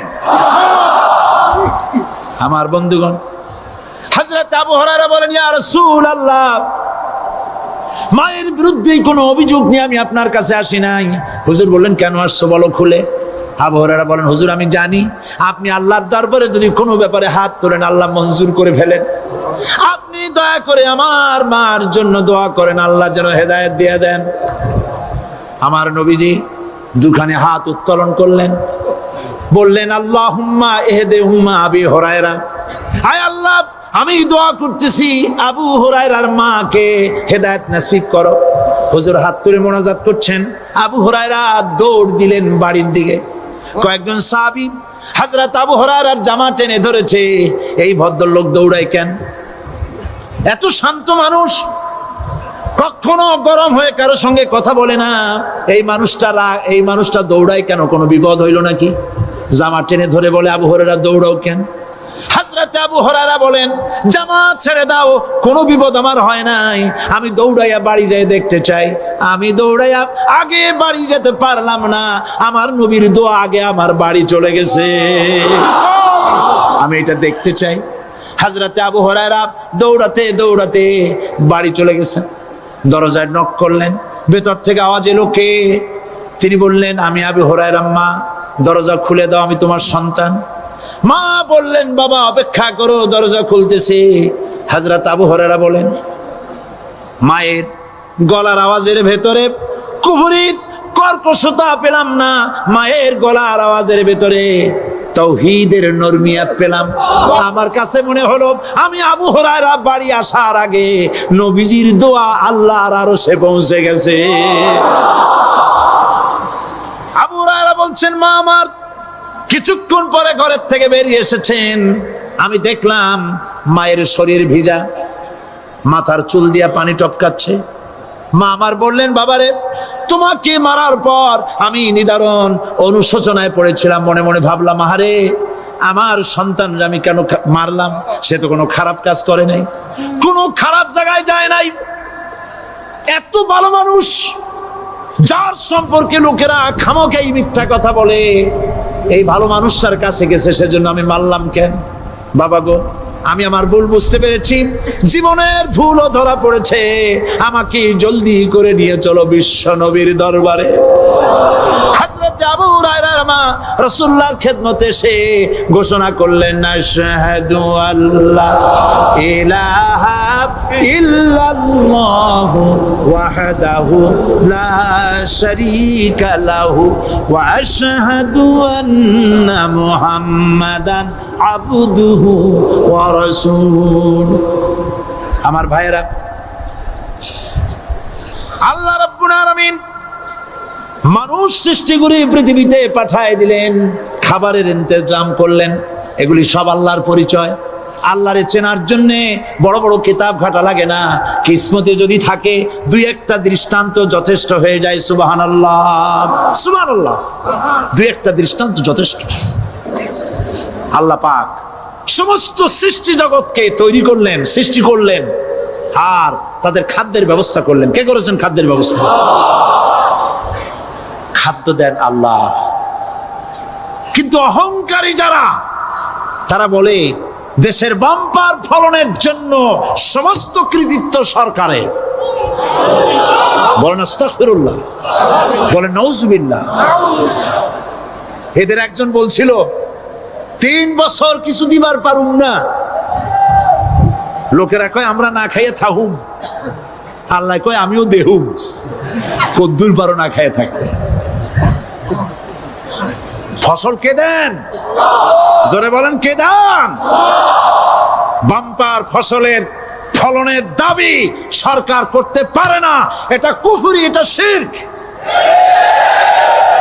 জমিনের ফসল কে দেন? আকাশের বৃষ্টি কার? পানি কার? সার কার? সব আল্লাহ পাক। আল্লাহ পাক কোরআন শরীফে বলেছেন, লাইন শাকারতুম লাযীদান্নাকুম ওয়া লাইন কাফারতুম ইন্না আযাবি লাশাদীদ। আমার নিয়ামতের শুকর যদি আদায় করো বাড়ায় দেব, আর যদি কৃতজ্ঞ হও, শুকরিয়া আদায় না করো, মস্ত বড় শাস্তি দেব। ফসল দেই আমি, আর শুকরিয়া আদায় করো তোমার বাজানে, ঠিক কিনা? শুকরিয়া আদায় করে কার? বাজানে। একটা লোকের মানুষের যেই প্রশংসা এই সরকার করলো, বিগত 4.5 বছর ধরে একটা মানুষের যত জিকির করলো, প্রশংসা করলো, ছবি টানাইলো, যদি এতটা জিকির এতটা স্মরণ আল্লাহ রাব্বুল আলামিনের করত, ওদের জন্য আল্লাহর জান্নাতের দরজা খোলা হয়ে যেত। প্রশংসা করবে কার? চিল্লায় বলুন, আল্লাহ পাকের প্রশংসা করো। খেতে দেওয়ার মালিক তিনি। আল্লাহ পাক বলছেন আল্লাহকে, তার পরিচয় আল্লাহ তুলে ধরেছেন, ওয়ামা মিন দাব্বাতিন ফিল আরদি ইল্লা আলাল্লাহি রিজকুহা। এই পৃথিবীর ভিতরে এমন কোন বিচরণশীল জীব নাই যার রিস্কের দায়িত্ব আমি আল্লাহ গ্রহণ করি নাই। সুবহানাল্লাহ বলবেন না? রিস্কের দায়িত্ব কার হাতে? আচ্ছা দেখুন তো, পৃথিবীর সমস্ত সরকারের কাছে বিভিন্ন মন্ত্রণালয় আছে না? খাদ্য মন্ত্রণালয় বলে কোনো মন্ত্রণালয় আছে কিনা? আছে। খালি কয় খামু আর খামু। খাদ্য মন্ত্রণালয় আছে, থাকার পরেও মানুষ না খাইয়া মরে, ঠিক কিনা? এবার একটু তাকান তো, জ্ঞানের চক্ষু দিয়া তাকান, ফরেস্ট এরিয়া বাঘ আছে কিনা? নাই। সিংহ আছে কিনা? গন্ডার আছে কিনা? হাতি আছে কিনা? বিশাল বিশাল প্রাণী আছে কিনা? জঙ্গলে ছোট্ট প্রাণী থেকে পোকা থেকে শুরু করে গন্ডার পর্যন্ত, টুনটুনি পাখি দিয়ে শুরু করে ঈগল পাখি পর্যন্ত, নদীর ভিতরে ছোট্ট চুনু পুঁটি থেকে শুরু করে তিমি মাছ পর্যন্ত। প্রাণী তত্ত্ববিদরা বলেছেন সমুদ্রের ভিতরে এমন এমন বড় বড় তিমি আছে যে একটা তিমির ওজন 5000 টন পর্যন্ত হয়ে যায়। 5000 টন তিমিটার ওজন। এর যখন বাচ্চা হয় তখন বাচ্চার দৈনিক দুধ লাগে 50 থেকে 60 মণ পর্যন্ত। কে ব্যবস্থা করে? রুহান ফেরেশতা। তো ওর মা যেমন বাচ্চা তো সেরকম হবে, ঠিক কিনা? কে দেয় খাবার? এবার দেখেন তো, আপনার দেশের এই জঙ্গলে কত হাতি আছে। হাতিরা মিছিল করে আসছে যে আল্লাহ আমাদের এখন আর খাইতে টাইতে দিতে পারে না, বাংলাদেশের গভর্নমেন্ট কিছু দাও। আসছে না, খাইয়া ক্ষুধার জ্বালায় হাতি মরেছে, বাঘ মরেছে, সিংহ মরেছে। এর কোনো দৃষ্টান্ত আছে? ক্ষুধার জ্বালায় আকাশের উড়ন্ত পাখিরা ছটফট করে মারা গেছে, দৃষ্টান্ত আছে? নদীর মাছেরা ক্ষুধার জ্বালায় ভেসে উঠেছে, না খাইয়া মরে গেছে, দৃষ্টান্ত আছে? মহান আল্লাহ রাব্বুল আলামিন কোরআন শরীফের ভিতরে বলেছেন অনেক প্রাণী এমন আছে যারা তাদের খাদ্যকে সঞ্চয় করে না, খাদ্যকে জমা করে না, আহরণ করে না। সকাল বেলায় একটা খাবার খেলো, দুপুরে কি খাবে তার জানা নাই। শকুন পৃথিবীর মাটি থেকে 3 মাইল উপরে ওড়ে, তার চোখকে আল্লাহ পাক এত তীক্ষ্ণ বানিয়ে দিয়েছেন, এই চট্টগ্রামের কোথায় মরা গরু আছে 3 মাইল উপর দিয়ে দেখতে পায়? সুবহানাল্লাহ করতে ইচ্ছে করে না। এই প্রাণীগুলি খাবারগুলি কোনো গভর্নমেন্ট জোগাড় করে রাখে নাই। আল্লাহ পাক বলেন সবার খাবার আমি দেই। সকাল বেলায় সমস্ত প্রাণীগুলি, মহাশূন্যে পাখি, পানির ভিতরে মৎস্যরাজি, জঙ্গলের ভিতরে হিংস্র প্রাণী, পোকামাকড় থেকে শুরু করে সবগুলো খালি পেটে সব বেরিয়ে যায়, কারো কোনো খাবারের মজুদ নাই। সন্ধ্যা হতে না হতে সমস্ত প্রাণীগুলির পেট ভরাইয়া আমি আবার যার যার ঘরে বেরিয়ে দেই। ওয়ামা মিন দাব্বাতিন ফিল আরদি ইল্লা আলাল্লাহি রিজকুহা। সমস্ত প্রাণীর রিজকের দায়িত্ব আমি আল্লাহর হাতে। কে দেয় রিজক? জোরে বলুন, কে দেন? আল্লাহ পাক। কি খাবেন সব আল্লাহ জোগাড় করে দিয়েছেন। হযরতে ওমর, হযরতে উসমান রাদিয়াল্লাহু তাআলা আনহুমা তারা শহীদ হবেন কবে তার আগে হুজুর ভবিষ্যৎবাণী করছেন, তোমার উপর একজন নবী, একজন সিদ্দিক আর 2জন শহীদ আছে। পাহাড় থেমে যা। পাহাড় থেমে গেল। নবীজি ইন্তেকাল করেছেন, শহীদ হয়েছেন, এই খবর ছড়িয়ে গেল মদিনায়। মদিনা থেকে একটা মহিলা দৌড়াতে লাগলো। দৌড়াতে দৌড়াতে যখন ওহদের দিকে যাচ্ছে, লোকেরা তাকে জিজ্ঞেস করলো, মেয়ে লোক তুমি যাও কোথায়? বলে ওহ যেতেছি। লোকেরা বলছে ওহদে যে কোনো লাভ নাই, কারণ তোমার যে দুটি ছেলে এসেছিল জিহাদের ময়দানে, দুটো ছেলে শহীদ হয়েছে। মহিলা বলতেছেন, কে শহীদ হয়েছে শুনতে চাই না, তাড়াতাড়ি করে বলো আল্লাহর নবী কেমন আছেন। আবার অগ্রসর হয়েছেন। আরেকজন বলছে, মহিলা যাও কই? বলে ওহদে যেতেছি। কই যায় কোনো লাভ নাই, তোমার বাবা যে এসেছিলেন তিনি শহীদ হয়ে গেছেন। মহিলা বলছেন, কে শহীদ হয়েছে শুনতে চাই না, বলো নবীজি কেমন আছেন। দৌড়ে দৌড়ে নবীজির কাছে গিয়া নবীজির জীবিত চেহারা মুবারক দেখে বলছেন, ইয়া রাসূলুল্লাহ, আমার পিতা মরা শোক, আমার কলিজার টুকরা দুইটা সন্তান মরা শোক সব আমি ভুলে গেছি। আল্লাহর নবী আপনি জীবিত আছেন, এটাই উম্মতের বড় পাওনা। নবীজি জিহাদ করেছেন, রক্ত দিয়েছেন, তার একটি মাত্র কারণ ছিল, জমিন হলো আল্লাহর, আইন চলবে কার? জোরে বলেন, জমিন আল্লাহর, আইন চলবে কার? আলা লাহুল খালকু ওয়াল আমর ইনিল হুকমু ইল্লা লিল্লাহ। জমিন আল্লাহর, আইন চলবে আল্লাহ। কারো বাপের আইন দিয়ে দেশ চলতে পারে না। আইন চলবে কার? আল্লাহ পাকের আইন দিয়ে দেশ চলবে। এটাই ছিল নবী করিম সাল্লাল্লাহু আলাইহি ওয়াসাল্লামের ইচ্ছা, আল্লাহ পাকের মানসা মুবারক। সুতরাং ইসলাম হচ্ছে একটি বিপ্লবী মতাদর্শ, যা সমগ্র পৃথিবীর সমাজ ব্যবস্থার আমূল পরিবর্তন করে নিজস্ব আদর্শ দিয়ে ঢেলে সাজাতে চায়।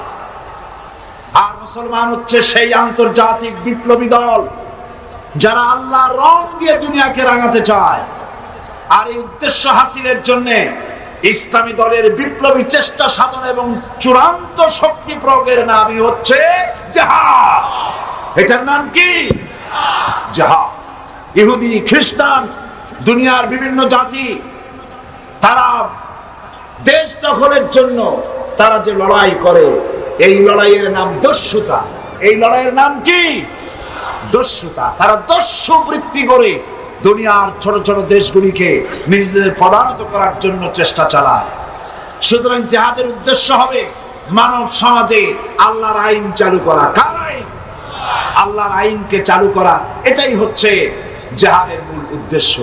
আর এই উদ্দেশ্যে যারা লড়াই করে, আল্লাহ পাক তাদের উপরে, তাদেরকে ভালোবাসেন, তাদের উপরে আল্লাহ পাক রহমত নাজিল করেন। যারা জিহাদ করে আল্লাহর দ্বীন কায়েমের জন্য, আল্লাহর দ্বীন প্রতিষ্ঠার জন্য, কোরআনের আইন চালু করার জন্য যারা লড়াই করে, তাদের জন্য আল্লাহ পাক রেখেছেন বিরাট নিয়ামত, বিরাট পুরস্কার দুনিয়া এবং আখিরাতে।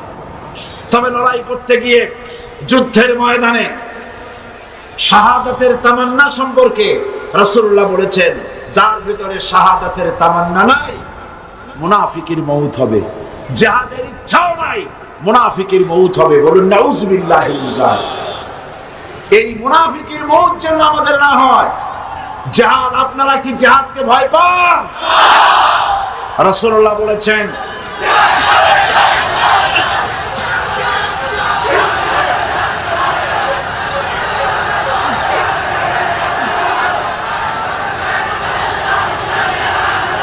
রাসূল করিম সাল্লাল্লাহু আলাইহি ওয়াসাল্লাম বলেছেন, রাসূল করিম সাল্লাল্লাহু আলাইহি ওয়াসাল্লাম বলেছেন, জিহাদের ময়দানে যে ব্যক্তি শহীদ হয়, শহীদি মউতের যন্ত্রণা তোমাদের ভেতরে কেউ কাউকে চিমটি দিলে সেই চিমটি কাটায় যে যন্ত্রণা, পিঁপড়ায় কাটায় যে যন্ত্রণা, শাহাদাতের মউতের এর থেকে বেশি যন্ত্রণা কিছুই নয়। তুমি দেখতেছো বোমায় পা উড়ে গেছে, মাথা উড়ে গেছে, নাড়ি বুড়ি বেরিয়ে গেছে, গুলিতে এফোড় ওপড় হয়ে গিয়েছে, ছটফট করছে, মনে করছে অনেক যন্ত্রণা। না, কোনো যন্ত্রণা নাই। এই মৃত্যু হচ্ছে সব থেকে সেরা মৃত্যু। এই মৃত্যুর একদিকে হচ্ছে দুনিয়া, শাহাদাত হচ্ছে সেতু। এই সেতু পার হলেই আল্লাহ রাব্বুল আলামিনের সঙ্গে দিদার নসিব হয়ে যাবে। হযরতে বুখারী শরীফে এসেছে,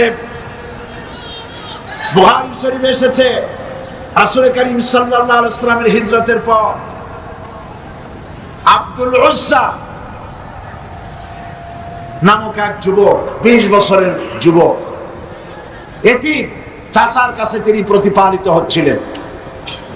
তিনি রাসূলের হিজরতের পর চাচার কাছে গিয়ে বলছেন, চাচা, মুহাম্মদ সাল্লাল্লাহু আলাইহি ওয়াসাল্লামের সম্পর্কে আপনার ধারণা কি? তো বলছে, তিনি তো শেষ নবী বলি তিনি বলেন, লোকেরাও বলে। আব্দুল উজ্জা বলছেন, আপনি কি মুসলমান হবেন? তিনি বলছেন, কখনোই না। ভাতিজা বলছেন, আমার তো ইচ্ছে ছিল আপনি মুসলমান হলে আমার জন্য ইসলাম কবুল করা সহজ হয়ে যায়। তা আপনি যখন ইসলাম কবুল করবেন না, তখন আপনাকে সাক্ষী রেখে আমি বলছি, আমি আর ধৈর্য ধারণ করতে পারছি না। আমি ঘোষণা করলাম, সাক্ষী আপনি থাকুন। আল্লাহকে সাক্ষী রেখে বলছি, আমি আর কাফের রইলাম না, আমি মুসলমান হয়ে গেলাম। লা ইলাহা ইল্লাল্লাহু মুহাম্মাদুর রাসূলুল্লাহ। জোরে পড়েন, লা ইলাহা ইল্লাল্লাহ, লা ইলাহা ইল্লাল্লাহ, লা ইলাহা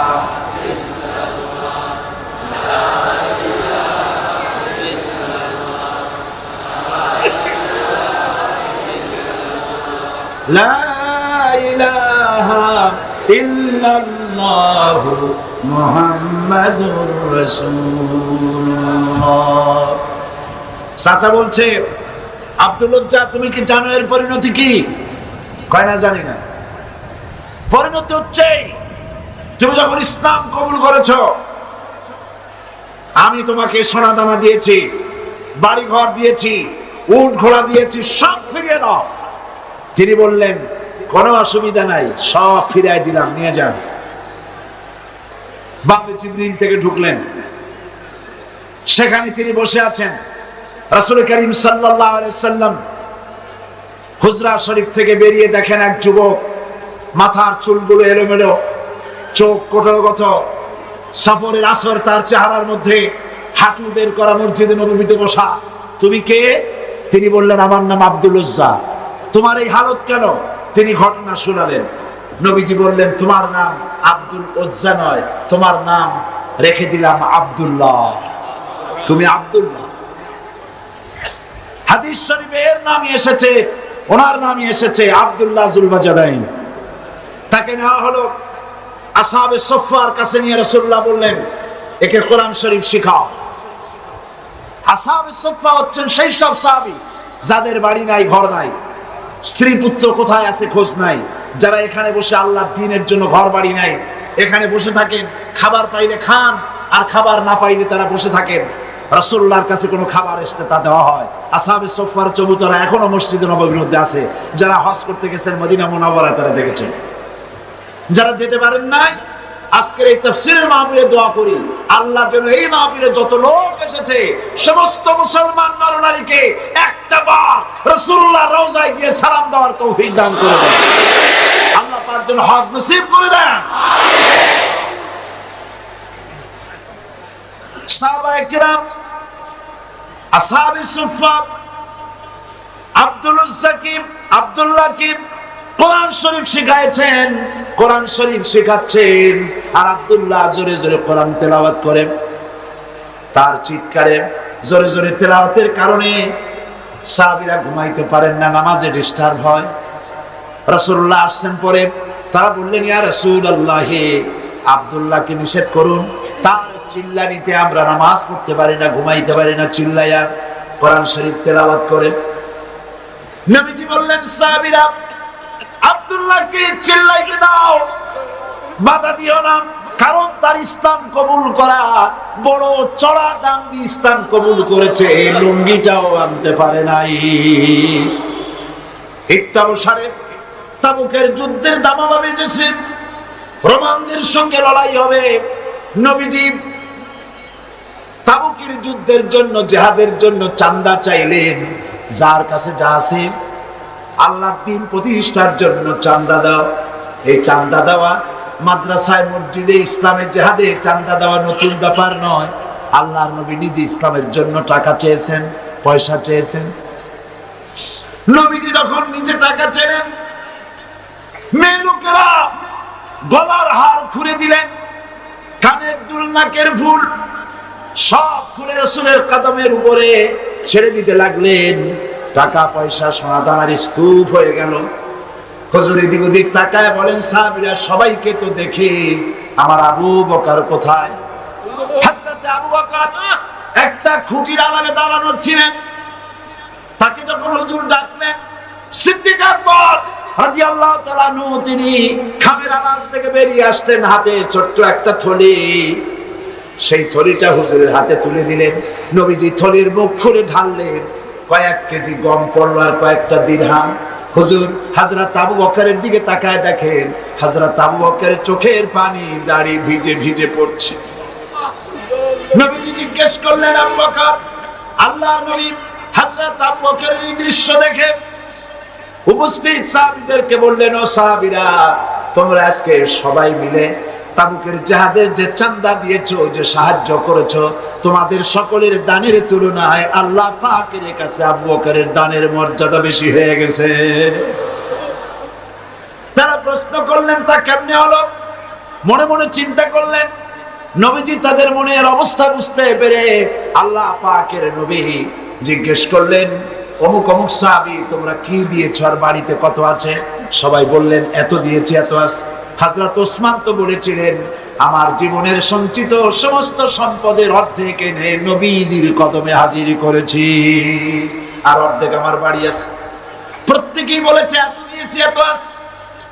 হযরত আবু বকরকে যখন নবীজি জিজ্ঞেস করলেন, আবু বকর, তুমি কত দিয়েছো আর বাড়িতে কত আছে? হযরত আবু বকর রাদিয়াল্লাহু তাআলা আনহু বলছেন, ইয়া রাসূলুল্লাহ, আল্লাহ রাব্বুল আলামিনের কসম করে বলি, আবু বকরের ঘরে জাগতিক সম্পদ বলতে যা বোঝায় সবটুকু এনে নবীজির কদম মুবারকে হাজির করে দিয়েছি আমার ঘরে। এখন আল্লাহ তার রাসূল ছাড়া কোনো জিনিস বাকি নাই। হযরতে আব্দুল্লাহ এই দানের অবস্থা দেখলেন, নিজে কিছুই দিতে পারেন নাই। যুদ্ধে রওনা করলেন নবীজি ৩০,০০০ সৈন্য নিয়ে। আল্লাহর নবী রওনা করেছেন তাবুকের দিকে, আর কাফের রোমান সৈন্যরা এসেছে ২ লাখ। তারা কয় লাখ? ২ লাখের প্রস্তুতি। আর রাসূল নিলে ৩০,০০০। সেনাপতি কে? হ্যাঁ মুসলমান। যারা বলো ধর্ম আর রাজনীতি আলাদা, ঈমান নষ্ট হয়ে যাবে। রাসূলুল্লাহ সেনাপতি। কিছু দূর অগ্রসর হওয়ার পর হযরত আব্দুল্লাহ জুলবাজাদাইন নবীজির কাছে এসে বলছেন, ইয়া রাসূলুল্লাহ, এই তাবুকের জিহাদের জন্য আপনার সকল সাহাবী, পুরুষ মেয়ে লোক সবাই মিলে সাহায্য করলো, কিন্তু আমার ভাগ্য খারাপ, কিছুই দিতে পারলাম না, আমার তো কিছু নাই।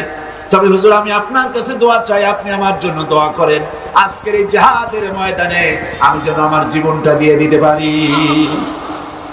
নবীজি বললেন, আব্দুল্লাহ, একটা ডাল থেকে একটা ডাল, একটা বাকল, একটা গাছের ছাল নিয়ে আসো। আব্দুল্লাহ গাছের একটা ছাল নিয়ে আসলেন।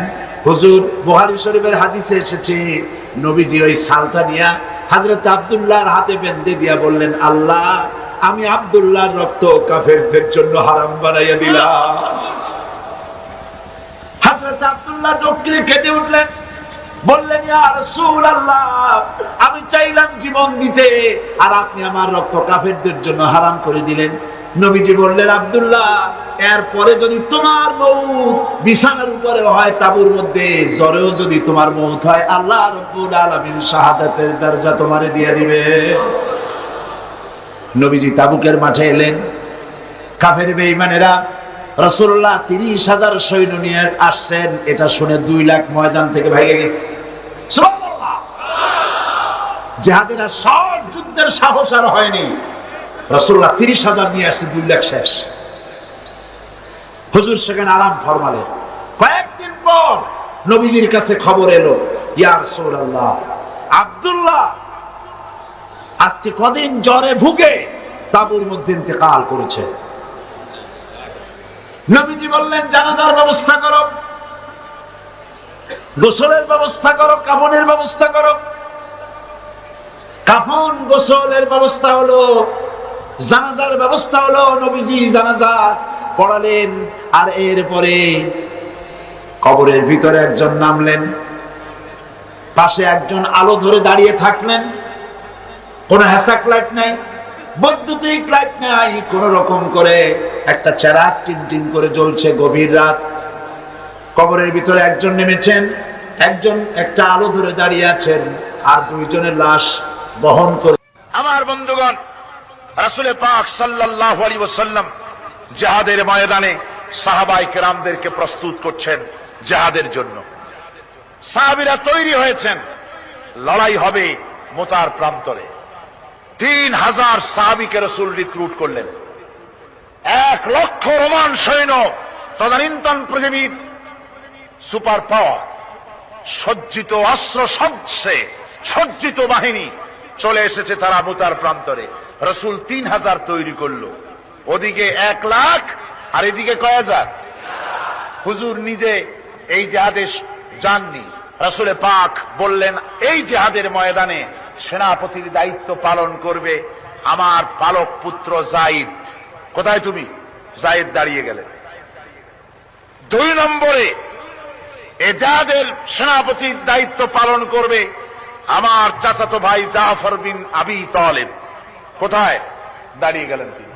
3 নম্বরে দায়িত্ব পালন করবে আমার সাহাবী আব্দুল্লাহ বিন রাওয়াহা। কোথায় তুমি?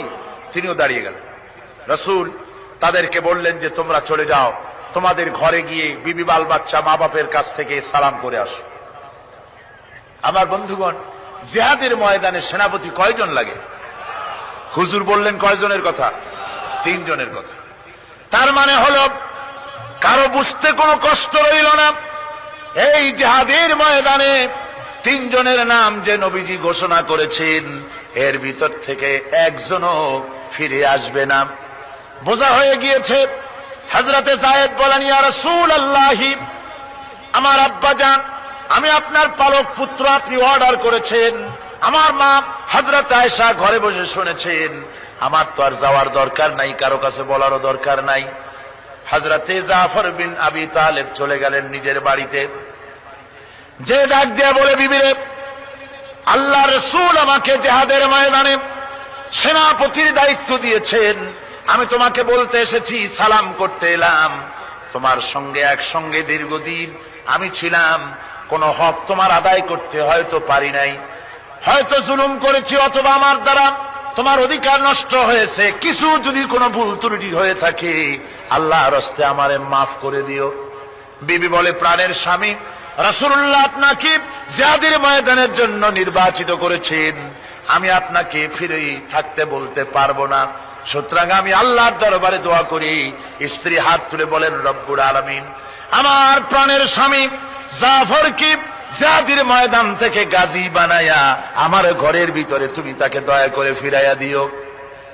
হযরতে জাফর তরবারির উল্টা পিঠ দিয়া স্ত্রীর হাতের উপরে মৃদু আঘাত করলেন, আর বললেন, বিবিরে, উল্টা দোয়া করো না, উল্টা দোয়া তোমার আল্লাহর দরবারে কবুল হবে না। যেহেতু নবীজি আমার নাম 2 নম্বরে ঘোষণা করেছেন, আমার আগেও একজন আছে, পরেও আর একজন আছে। ও বিবি, নির্ঘাত ওই মুতার প্রান্তরে আমি শহীদ হয়ে যাব। জনমের মতো দেখা করতে আসলাম, এই জীবনে তোমার সাথে আমার আর দেখা হবে না। আমার বন্ধুগণ, হযরতে জাফরের স্ত্রী কাঁদতেছেন, বিবি বাচ্চাগুলা কান্দে।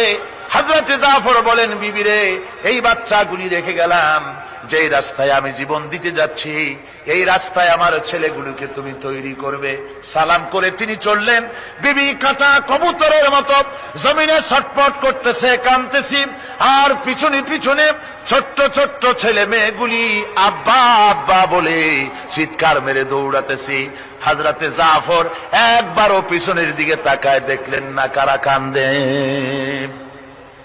হযরতে আব্দুল্লাহ বিন রাওয়াহা তিনি চলে গেলেন বাড়িতে।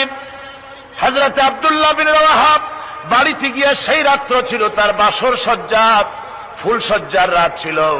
নতুন বিবাহ করেছেন, বাড়িতে গিয়া শোনেন বিবি কোরআনে কারিম তেলাওয়াত করতেছেন।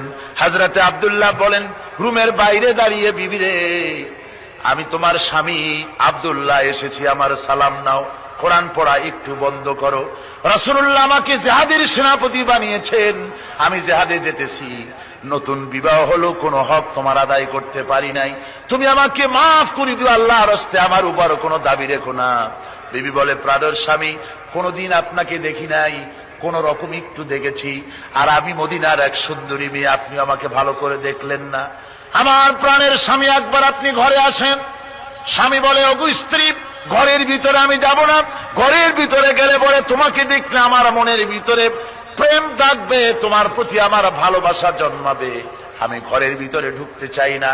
স্ত্রী বলে প্রাণের স্বামী, ঘরের ভিতরে যদি আসেন, আল্লাহর কসম আমি কোনো প্রেম নিবেদন করব না, আমি শুধু প্রাণ ভরে আপনার চেহারাটা একটা বার আমি শুধু দেখে রাখতে চাই, যাতে করে কিয়ামতের দিন লক্ষ কোটি কোটি মানুষের ভেতরে আপনাকে আমি স্বামী বলে যেন চিনে নিতে পারি।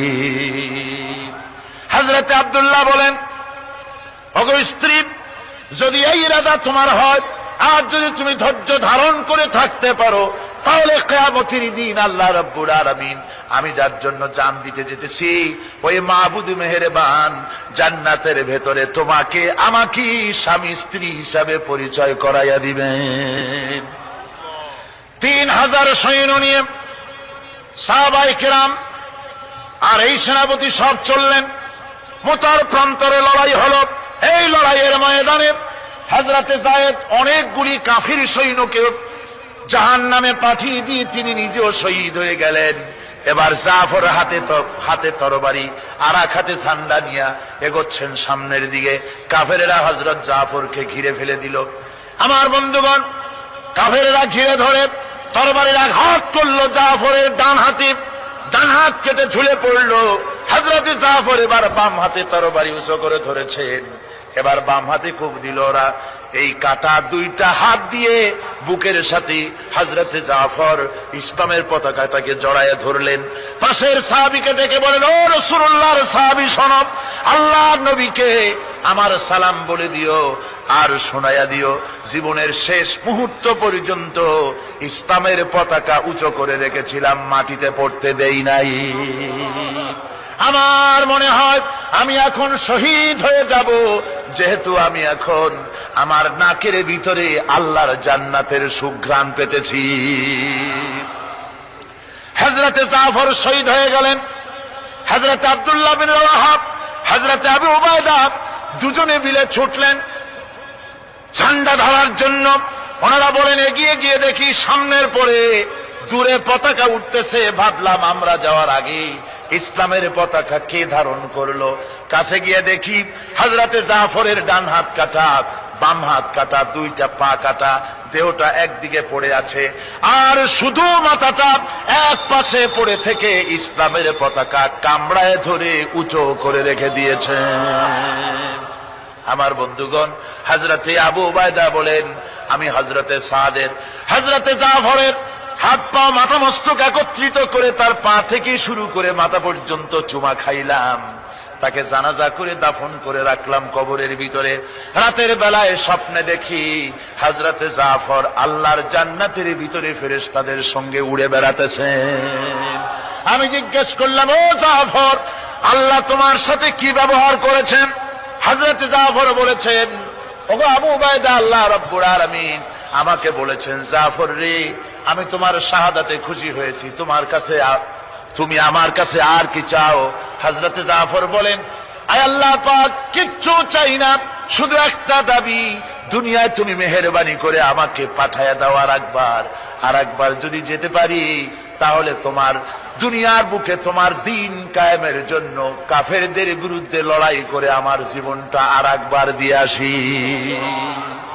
আমার বন্ধুগণের জন্য আল্লাহ রাসূল বলেছেন, হাদিস শরীফে এসেছে, আমার ইচ্ছে হয় জিহাদ করি, শহীদ হই, আবার যদি জিন্দা হই, আবার জিহাদ করি, শহীদ হই, আবার যদি জিন্দা হতে পারি তাহলে আবার জিহাদ করি, আবার শহীদ হই। যেহেতু শাহাদাতের মওতের মতো এত বড় মর্যাদা সম্পন্ন মওত আর পৃথিবীতে হতে পারে না। আমার ভাইরা, ইসলামের জন্য জান দেওয়ার জন্য, মাল দেওয়ার জন্য সাহাবায়ে কেরাম এভাবে প্রস্তুত ছিলেন। নিজেদের জীবন তারা আল্লাহর সামনে নজরানা পেশ করেছেন, শহীদ হয়েছেন। আল্লাহ দ্বীন কায়েমের জন্য তারা প্রচেষ্টা করেছেন। আল্লাহর পথে যারা জিহাদ করার সিদ্ধান্ত নেন, মহান আল্লাহ স্বয়ং তাদের সাহায্য করেন। যুগে যুগে আমরা এর প্রমাণ পেয়েছি, আর তাই মুসলমানরা কাফেরদের উপর বরাবর বিজয়ী হয়েছে। এই ইসলামকে প্রতিষ্ঠিত করার জন্য প্রয়োজন রয়েছে জিহাদের। কিসের প্রয়োজন? কিসের? জিহাদের প্রয়োজন। সেই জিহাদ করতে কি আপনারা তৈরি আছেন? জিহাদের জন্য তৈরি আছেন? সেই জিহাদ কিন্তু সেই জিহাদ মানে কি? সেই জিহাদের আবার অপব্যাখ্যা করা হয়েছে। জিহাদের অপব্যাখ্যা করা হয়েছে এইভাবে যে ওয়ালাকিন কলমদার কাফে দুশমনাস, দুশমনের হাতে কলম ছিল, ওরা যেমন খুশি আমাদের ইতিহাসকে চিত্রিত করেছে। ওরা বলেছে ইসলামের ইতিহাস থেকে তরবারি আর রক্তের গন্ধ আসে, কিন্তু আসলে জিহাদের অর্থ তো তরবারির যুদ্ধ নয়। জিহাদের অর্থ হচ্ছে যে কোনো উদ্দেশ্যকে সফলতায় পর্যবসিত করার জন্য যে প্রাণান্তকর প্রচেষ্টা করা হয়, ওই প্রচেষ্টার আরবি নাম হচ্ছে জিহাদ। আর যুদ্ধ তার আরবি হচ্ছে হার্ব। যুদ্ধের আরবি কি? হার্ব, ওয়ার। ইংরেজিতে ওয়ার, আরবিতে হার্ব। আর জিহাদ যেটাকে বলা হয়েছে ওটা হচ্ছে যে কোন উদ্দেশ্যকে সফলতায় পৌঁছবার জন্য যে চেষ্টা, ওই চেষ্টার নাম জিহাদ। তবে এই চেষ্টা করতে গিয়ে যখন বাধা আসে সশস্ত্র, ওই সশস্ত্র বাধার মোকাবেলা সশস্ত্রভাবে করা যেটা, ওইটা হচ্ছে জিহাদের চূড়ান্ত রূপ। কথা বুঝে আসছে? ইসলাম প্রথমে কাউকে আক্রমণ করে না। ইসলাম প্রথমে কাউকে আক্রমণ করে না, আক্রান্ত হলে পরে তারপরে এর জবাব দেয়। ঠিক কিনা? দেখেন না, হযরত আলী রাদিয়াল্লাহু তাআলা আনহু ওই যে খায়বারের যুদ্ধে, সেইখানে কেউ খায়বারের এই দুর্গ মুসলমানদের হাতে আসে না। প্রতিদিন যুদ্ধ হচ্ছে, অথচ যুদ্ধে কোনো ফলাফল দেখা যাচ্ছে না। ফজরের এশার নামাজের পর হুজুর বলছেন, ও সাহাবীরা, আগামীকাল আমি এমন এক ব্যক্তির হাতে ইসলামের ঝান্ডা তুলে দেব যাকে আল্লাহ এবং আল্লাহ রসুল বেশি ভালোবাসেন, এবং তিনিও আল্লাহ এবং আল্লাহ রসুলকে বেশি ভালোবাসেন, আর তার হাতেই বিজয় হবে। হযরত ওমর রাদিয়াল্লাহু তাআলা আনহু বলেন, আমার এরকম পেরেশানির রাত জীবনে আর কখনো গেছে কিনা জানি না। আমি সারা রাত পেরেশান ছিলাম যে ওই ব্যক্তিকে আমি হতে পারবো। ফজরের নামাজের পর আল্লাহর নবী বলছেন, সাহাবীরা, আমার আলী কোথায়? তাকে দেখছি না কেন? সবাই বলছেন, হুজুর, হযরত আলীর চোখ উঠেছে, তাই নামাজের জামাতে শরীক হতে পারেন নাই। হুজুর বললেন, তাকে নিয়ে আসুন। দুজন সাহাবীর কাঁধের উপরে ভর করে হযরত আলী এলেন। হুজুর সাল্লাল্লাহু আলাইহি ওয়াসাল্লাম তার মুখের থুতু মোবারক নিয়ে হযরত আলীর চোখে লাগিয়ে দিলেন। সাথে সাথে আগের থেকেও ভালো দৃষ্টিশক্তি সম্পন্ন হয়ে গেলেন। সুবহানাল্লাহ ওয়া বিহামদিহি। তো এখানে রাসূল পাক সাল্লাল্লাহু আলাইহি ওয়াসাল্লাম তিনি হযরত আলীর হাতে তরবারি উঠায় দিলেন। জুলফিকার বললেন, আলী, তুমি যাও, আজকের ময়দানে সেনাপতির দায়িত্ব পালন করো। হযরত আলী তরবারি হাতে নিলেন। ইসলাম আক্রমণকারী যে না, সে কথা বলতে আমি এই কথা নিয়ে আসছি। হযরত আলী গেলেন, যায় মুরাহহাবের সামনে পড়েছেন। মুরাহহাব হলো, হাদিসে এসেছে, মুরাহহাব হচ্ছে কাফেরদের নেতৃত্ব দিচ্ছে। মুরাহহাব বলছে, আলী, তোমাকে আমি কিন্তু ভালোবাসি, তুমি আসলে কেন? তোমার প্রতি আমার একটা সফট কর্নার আছে আমার অন্তঃকরণে। তুমি তোমার ছেলে মেয়েকে কি এতিম বানাতে চাও? তোমার বউকে কি বিধবা করতে চাও? আমি তো সেই বীর যে আমার সামনে এসে কেউ কল্লা সাথে নিয়ে যেতে পারে নাই। সুতরাং তুমি যদি ওদেরকে এতিম আর বিধবা করতে না চাও,